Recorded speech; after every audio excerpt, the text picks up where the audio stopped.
અમદાવાદના Shahibaug circuit house ખાતે એનડીએની સમર્થક પાર્ટી રાષ્ટ્રીય લોકદળમાં જનમન પાર્ટીનું વિલીનીકરણ કરવામાં આવ્યું છે.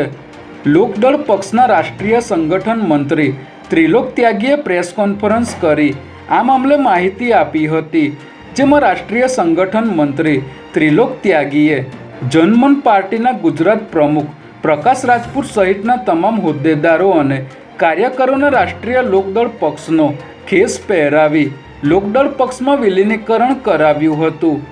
આ પ્રસંગે રાષ્ટ્રીય લોકદળ પક્ષના રાષ્ટ્રીય સંગઠન મંત્રી ત્રિલોક ત્યાગીએ જણાવ્યું હતું કે અમારો પક્ષ જનમન પાર્ટીનું રાષ્ટ્રીય લોકદળ પક્ષમાં વિલીનીકરણનું સ્વાગત કરે છે અને અમારો પક્ષ ગુજરાતમાં ખેડૂતોના પ્રશ્નોના સમાધાન માટે કાર્ય કરીને પક્ષનું સંગઠન મજબૂત કરશે.